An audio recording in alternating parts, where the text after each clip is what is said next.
नमस्ते। मैं मीजो। नमस्ते। ये जो देशबंदी है, ये ऐसा इलाज है कोरोना का जो कोरोना से भी खतरनाक है। इसीलिए देशबंदी बंद कर दिया जाए। इस विषय में आपको मैं 5 मुख्य बिंदु पेश करने चाहता हूं। आप गौर से सुने कि देशबंदी से हमें नुकसान ज्यादा हुआ है, कोरोना से नुकसान कम हुआ।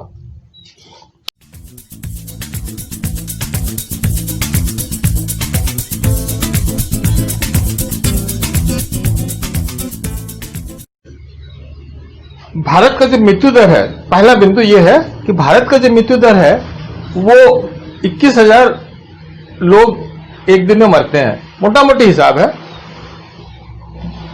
और कोरोना का जो मृत्यु दर है जो आज अभी है वो 1,000 लोग प्रत्येक दिन है, यानी कि 20, 21, 22, 23 इसी का बीच में अगर कोरोना हो तो यही हमारा मृत्यु दर है। इससे मृत्यु दर में कोई अंतर नहीं पड़ता है खास करके। और हम ये जानते हैं कि जो लोग इसका शिकार भी हुए हैं तो उनको साथ में सिर्फ कोरोना का समस्या नहीं था, और भी समस्या थे। और अगर 1,000 आदमी मरते हैं तो उसमें से शायद एक ऐसे होगा जो कोरोना से मरा, बाद बाकी 999 आदमी के साथ में और भी समस्या था। और मरने वाले से बहुत ज्यादा हिस्सा जो है वो उम्रदार लोगों का है। तो इसलिए कहना कि कोरोना से अगर आदमी मरता है, ये कहना जो है, ये कहना बिल्कुल सही नहीं है। अब आंकड़े पर आइए। अगर आप ये समीकरण, ये जो रोग है, इसको आप 100 आदमी में जानबूझ करके दे दे, जानबूझ करके, तो ये 100 आदमी से 30 आदमी को बिल्कुल कुछ नहीं होगा। ये सीधा सीधी लौट जाएंगे इन लोग को, क्योंकि उन लोग का अंदर से ही उनका इम्यूनिटी इतना अच्छा है कि वो लड़ करके निकल जाएंगे, उनको कुछ भी नहीं होगा, उनको कोई भी तरीका कोरोना बीमारी नहीं होगा। पहली बात। अब रह गया जो 70% जो बच गया, 70% जो बच गया जो लोग, इसमें से आप लगभग 60% ऐसे लोग हैं जिनको कोरोना तो होगा, थोड़ा बुखार होगा और थोड़ा सा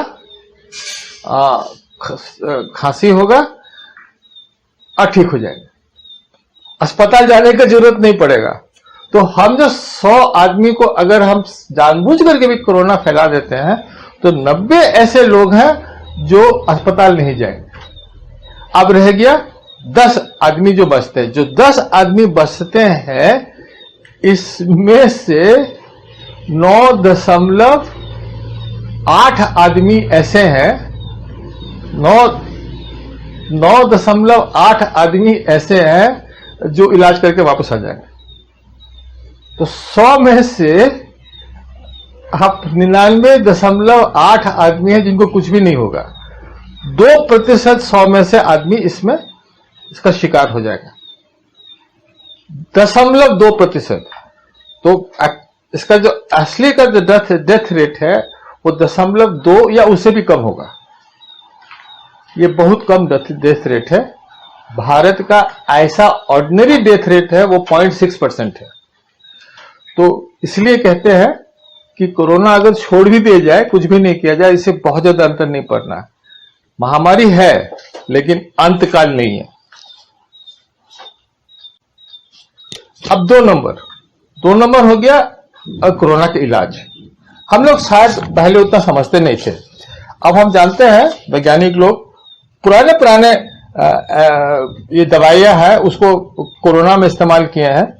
इसमें से कुछ ऐसे हैं: रेमडेसिविर, फैविपिराविर, लोपिनाविर, एचओक्यू, ये तो हमारे देश का ही दवाई है, डेक्सामेथाजोन और एजिथ्रोमाइसिन जो है वो एक एंटीबायोटिक है। ये कोरोना पर असर नहीं करता है, लेकिन कोरोना का साथ में अगर कोई रोग हो तो उस पर अच्छा असर करता है। तो कई लोग एजिथ्रोमाइसिन से फायदा पाते हैं। और जो उसके इलाज का तरीका है, जो तौर तरीका है, इसको हम लोग इतना सुधार दिए हैं कि पहले से जो मृत्यु दर था वो घट करके आधा हो गया, डेथ रेट जो है वो आधा हो गया। तो हम अब इसका बारे में काफी कुछ जानते हैं। तो ऐसा बात नहीं है कि कोरोना होने से लोग मर जाएंगे, इसमें और आगे सुधार होगा। और कहने का मतलब यह है कि इस दवाइयों के साथ हम अब नया चीज ये जानते हैं कि विटामिन B3 और विटामिन C, ये दो ऐसे विटामिन हैं जिसका आप सेवन करेंगे तो आपका कोरोना होने पर आपको उसका काफी असर आएगा, कोरोना थोड़ा हल्का हो जाएगा उससे। तो हम काफी कुछ जानते हैं कोरोना के बारे में जो पहले नहीं जानते थे। तो अगर 5 महीना पहले ये जो देशबंदी है वो हम मानते हैं अगर कि ठीक है, चलने वाला है, अब बिल्कुल नहीं चलने वाला, कम से कम अपना देश के लिए। अब आए 3 नंबर पर। 3 नंबर यह है कि अपना जो देश का जो संपूर्ण उत्पादन है, जिसे हम GNP भी कहते हैं, इसमें इसका काफी हिस्सा जो है जो आपका देशबंदी में लॉकडाउन में नहीं लिया गया। तो जैसे आपका है बिजली है, जैसे आपका खाने का सामान है, जैसे आपका कोयला है, काफी कुछ सामान जो है जो इसका अंदर नहीं लिया गया, इसे आप छोड़ दें, बाद बाकी पर आप ध्यान दें। तो लॉकडाउन का असर इतना खराब हुआ है कि जो अपना उत्पादन वो सीधी आधा हो गया। और इसका नतीजा क्या हुआ कि सरकार का कर इतना घट गया है कि सरकार जो है आज के दिन में वो दिवालिया का कगार पर है। ये इसका असर जो है बहुत ही खराब हुआ। और ऐसे ही हम गरीब देश है और ये सब चीज शायद हम लोग के लिए नहीं है। शुरू से मुझे लगता है कि हम ये किए हैं, बहुत बड़ा गलती किए हैं। तो ये तीसरी बात ये रही कि हमारा जो आर्थिक व्यवस्था है उसमें ये लॉकडाउन का असर बहुत ज्यादा हुआ है।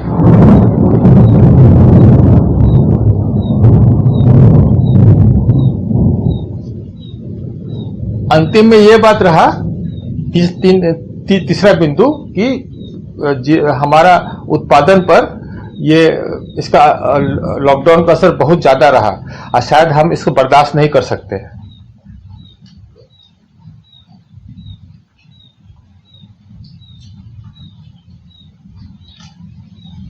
इसके साथ साथ में ये इस बात में एक बात में और छिपा हुआ है, ये जो उत्पादन दर है इसमें एक बात और छिपा हुआ है, क्योंकि सब चीज बंद हो गया है। तो जो मजदूरी का जो लगभग भारत में एक मजदूर 300 रुपया रोज कमाता था, वो घट करके 100 रुपया हो गया है। तो जो हमारे मजदूर भाइयों हैं उन पर तो विपत आ गया। मजदूर का जो दर है इतना घट गया है कि अब उसमें पेट भी नहीं भर सकता। तो पहले तो कम था ही, अब तो बिल्कुल खत्म हो गया है। ये बात बहुत महत्वपूर्ण है और इसे सरकार चाहती है कि कुछ पैसा देकर करके चला ले, लेकिन ये चलने वाला चीज नहीं है।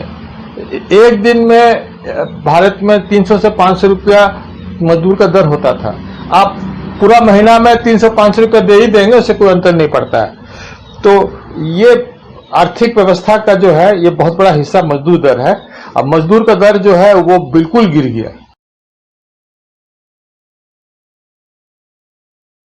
अब आए 4 नंबर पर। 4 नंबर का बात यह है कि सरकार जो है उस सारा सरकार का जितना भी ऑफिसर है या स्टाफ है ये लॉकडाउन के पीछे दौड़ रहे हैं। आप देखिएगा सुबह शाम थाने वाले रोड में घूमते रहते हैं और लॉकडाउन पर ध्यान देते हैं। अब पकड़ करके गाली पढ़ना ये पढ़ना शुरू हो गया। अगर कहीं कोरोना हो गया तो सारा का सारा वहां जो अफसर पहुंच करके हल्ला गुल्ला मचा देते हैं। अब पूरा अपना पावर दिखा देते हैं कि ये बंद करो, वो बंद करो, वो बंद करो। क्यों भाई, ऐसा क्यों?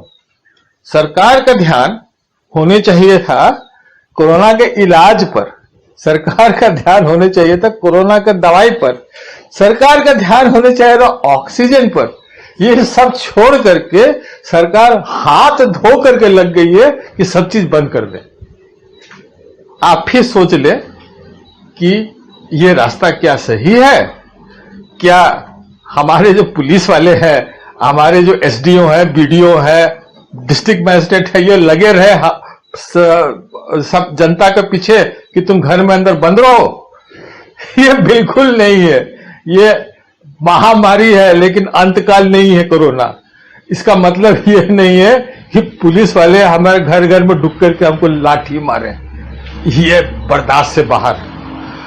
तो ये मेरा चौथा बिंदु है कि सरकार बहुत ज्यादा पावर शक्ति अपना हाथ में ले ली है और उसका नतीजा बिल्कुल हम सामने में देख रहे हैं कि नतीजा एकदम खराब है। इसमें कुछ और बात मैं सामने रखता हूं कि ऑक्सीजन का जो बिक्री है भारत में, वो ऑक्सीजन का बिक्री जो है उसमें इतना बड़ा बड़ा लाइसेंस होता है, इतना बड़ा बड़ा लाइसेंस। पूरा डिस्ट्रिक्ट में 4 आदमी को लाइसेंस मिलता है ऑक्सीजन बेचने के लिए। ये पागलपन है। इसको सीधा सीधी तोड़ देने चाहिए। जो मेडिकल ऑक्सीजन है यानी कि उपचार वाला ऑक्सीजन है, इसका बिक्री जो है ये लाइसेंस से बाहर करके सबको दे देने चाहिए, ताकि जितने भी दवाई दुकान है सब में मेडिकल ऑक्सीजन मिले।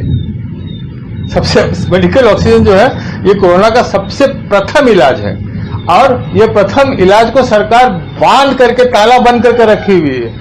मुझे समझ में क्यों नहीं आता। बाद के ऑक्सीजन का बात हम नहीं कर रहे हैं, लेकिन मेडिकल ऑक्सीजन जो है इस पर जितना भी कानूनी कार्रवाई किया हुआ, जितना भी लाइसेंस अब इंस्पेक्टर और क्या क्या राज्य लोग ठोक करके रखा हुआ, इसको सरकार अभी तोड़ दे।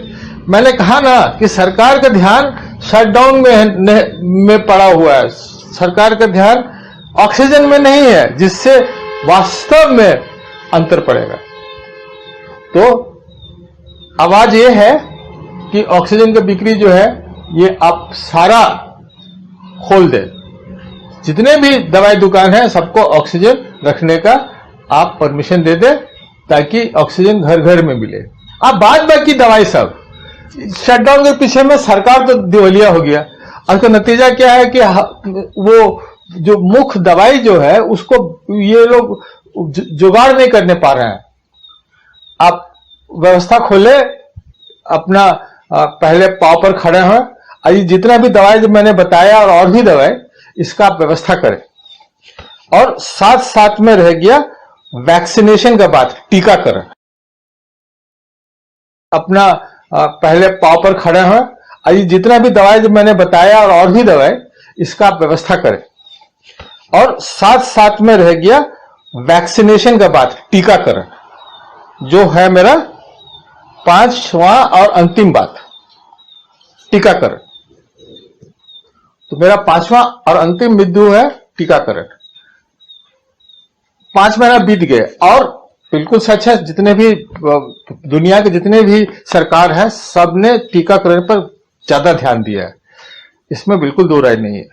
और भारत में एक ऐसा टीका है जो 18,000 व्यक्ति पर इसको चलाया गया है, जिसमें से 2 व्यक्ति में समस्या हुआ, 1 ही लोग समझ गए, 1 ही लोग शायद नहीं समझते हैं। तो 18,000 में 1 आदमी पर समस्या हुआ। और ग्लैक्सो, आप देखे होंगे, ग्लैक्सो बहुत बड़ा कंपनी है, दवाई का कंपनी है। इन लोगों का जो वैक्सीनेशन है वो 60,000 लोगों पर चलाया गया। तो हम ये नहीं कर रहे हैं क्योंकि ये अभी तक पूरा सुरक्षित है कि नहीं हम पूरा नहीं जानते, लेकिन इसका बिक्री आज शुरू हो जानी चाहिए और जो कंपनी बनाती है उसी को बेचनी चाहिए। कारण कि अगर कोई समस्या खड़ा हो किसी के साथ में तो कंपनी वहां रहे उसका उपचार करने के लिए। तो वैक्सीन जो कम से कम 10,000 से ऊपर व्यक्ति पर कहने का अर्थ यह है कि वैक्सीन जो कम से कम 10,000 से ऊपर का व्यक्ति पर ध्यान जांच किया हो, वो वैक्सीन जो है वो इसका बिक्री तत्काल शुरू कर देनी चाहिए। आप इस बात पर गौर करें कि वैक्सीनेशन जो है, जो टीकाकरण जो है, आज आप लीजिएगा तो 1 महीना बाद में जाकर उसका असर होगा। तो जो व्यक्ति बहुत ज्यादा काम कारोबार में व्यस्त है, आना जाना बहुत ज्यादा है या बहुत आदमी से भेंट करना पड़ता है, वो सब अपने आप ही जाकर के अपना पैसा खर्चा करके वैक्सीनेशन लेंगे। मैं ये नहीं कहता हूं कि ये वैक्सीन पूरा देश को दे, लेकिन जो चाहते हैं उनको मिलने चाहिए। सरकार इस पर बाधा डाल के रखी हुई है, आप ये नहीं करें वो नहीं करें। जैसे ऑक्सीजन का कहानी है वैसे टीकाकरण का भी कहानी है। टीकाकरण को भी जाकर के ये छूट दे सकते हैं। तो ये मेरे 5 बातें हैं कि मृत्यु दर में कोई अंतर नहीं पड़ा। हम कोरोना का इलाज अच्छे तरीके से जानते हैं। ये शटडाउन से हमारा आर्थिक नुकसान हुआ है, सरकार का ध्यान बट गया है, सरकार दिवालिया हो गया है, इसलिए जाकर के उपचार की तरफ ध्यान नहीं है।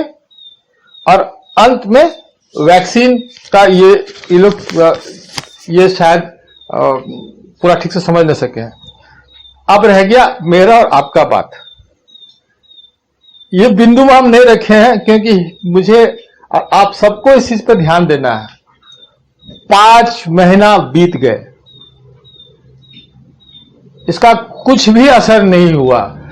5 महीना पहले जो थे आज भी हम उसी जगह पर हैं। कहने का अर्थ यह है कि अगर 5 महीना और अब शटडाउन रखेंगे तो उससे भी कोई अंतर नहीं पड़ेगा, और 5 महीना बढ़ा देंगे तो अंतर नहीं पड़ेगा, पूरी 2 साल भी शटडाउन रखेंगे तो कोई अंतर नहीं पड़ेगा। कभी ना कभी आपको ये कोरोना शटडाउन तोड़ करके कोरोना का आमने सामने करना पड़ेगा। और दिवालिया सरकार और सरकार जो लगा हुआ है हमको लाठी मारने में, गाली पढ़ने में, ये सरकार निकम्मा है, कुछ नहीं कर सकेगी क्योंकि इसका ध्यान बटा हुआ है। इसका ध्यान इस पर नहीं है कि हम इलाज कैसे करें। तो शटडाउन समस्या का समाधान नहीं है, शटडाउन एक शॉर्टकट है। ये सीधा रास्ता अपनाया हुआ है ताकि हम लोग को दिखाया जाए कि हम कुछ कर रहे हैं, ये लोग कुछ भी नहीं कर रहे। इन लोग का उपचार तो पैसा खर्चा करके चले जाएंगे विदेश में, अपना उपचार करा लेंगे।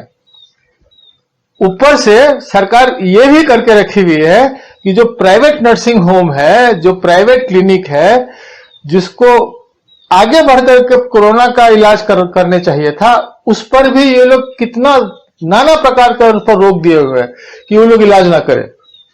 बड़ा बड़ा जो अस्पताल है, जो निजी क्षेत्र का मैं बात कर रहा हूं, वो उपचार कर ही रहा है तो 8 लाख रुपया एक आदमी मांग रहा है, वो बहुत कम आदमी दे सकते हैं और उनका डिमांड इतना है कि भरा हुआ है। तो सरकार को जो करने चाहिए ये सारी बातें कि सरकार नहीं कर रही है। शॉर्टकट लिया हुआ है लॉकडाउन का। 5 महीना, 10 महीना, 15 महीना, 20 महीना से कुछ होने वाला नहीं है। लॉकडाउन आज तोड़ दिया जाए। सरकार को ध्यान देने चाहिए कि उपचार कैसे होगा, सरकार को ध्यान देना चाहिए कि टीकाकरण कैसे होगा, ऑक्सीजन कैसे मिलेगा और डेक्सामेथासोन कैसे मिलेगा सबको, ये चीज पर ध्यान दें। और vitamin B, vitamin C, vitamin B3 है, विटामिन सी, जो इसका बहुत बड़ा एक रोग को आमने सामने करने का है, इसका जो बिक्री है खोल दें और टीवी पर भी विज्ञापन करें ताकि लोग सब इसको समझें और इसका फायदा उठाएं। ये दुख की बात है। मैं मिजो अपना बात यहीं समाप्त करता हूं। आपसे ये निवेदन है कि मेरा जो ये वीडियो है इसको आप व्हाट्सएप में आप रखें, इसको आप ट्विटर में रखें, कोई भी सोशल फेसबुक में रखें, आप